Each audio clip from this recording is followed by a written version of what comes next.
की ईंट से ईंट बजा दी थी।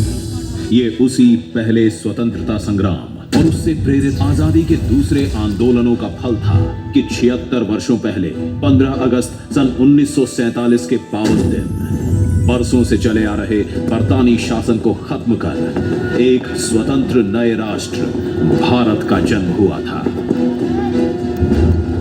पर यह भारत भूमि एक देश, एक संस्कृति, एक आस्था, एक पहचान के रूप में तो अटूट रूप से सदा विद्यमान थी, है और रहेगी। आदिकाल से ही इस भारत भूमि पर लोग आते, बसते, रहते और अपनी एक विशेष जीवन पद्धति और आध्यात्मिक सोच को विकसित करते रहे हैं।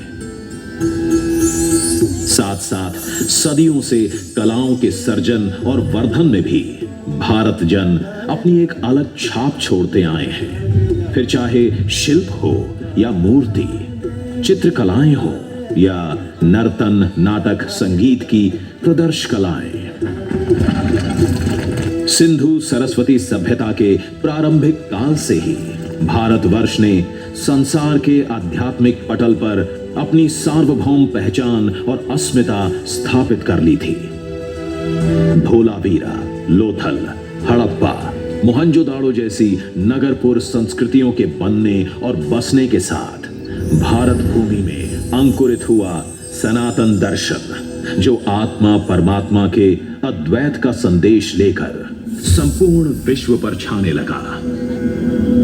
इस आध्यात्मिक सोच ने कई मतों और 6 दर्शनों को भी जन्म दिया और हमेशा से अनेकता में एकता को मानने वाला देश संसार के सामने एक अद्भुत उदाहरण बनता हुआ आगे ही आगे बढ़ता रहा।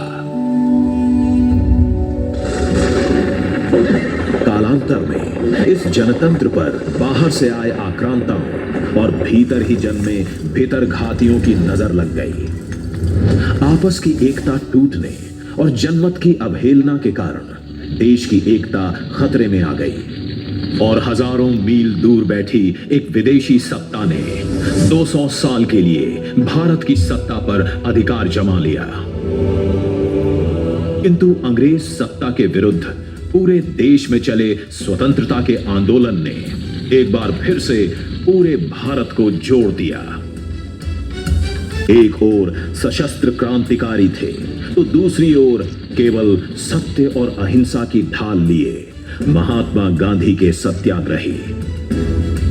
एक ओर हिंदुस्तानी सिपाहियों की आजाद हिंद फौज को साथ लिए नेताजी सुभाष बोस थे तो दूसरी ओर स्वतंत्रता का बिगुल बजा चुके जवान नौसैनिक।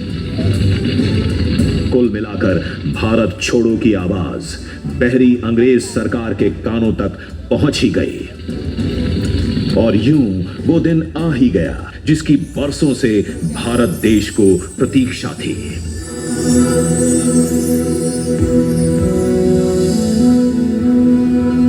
स्वतंत्रता प्राप्त करना जितना महत्वपूर्ण था, नए नए स्वतंत्र राष्ट्र के लिए एक नूतन मार्ग प्रशस्त करना और उसकी अखंडता को अक्षुण्ण रखना सौभाग्य से डॉक्टर राजेंद्र प्रसाद के संरक्षण और डॉक्टर भीमराव अंबेडकर के मार्गदर्शन से लोकतंत्र की जननी धरती ने अपने लिए जनतंत्र को ही चुना।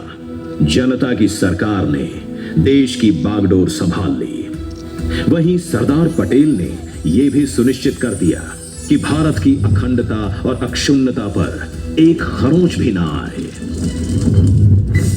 दुनिया के सबसे विशाल जनतंत्र भारत में पिछले 76 सालों में अलग अलग मतों, दलों, गुटों से आए 14 प्रधानमंत्रियों ने स्वतंत्रता दिवस के दिन तिरंगा फहराया है और देश के जनगण से बात भी की है।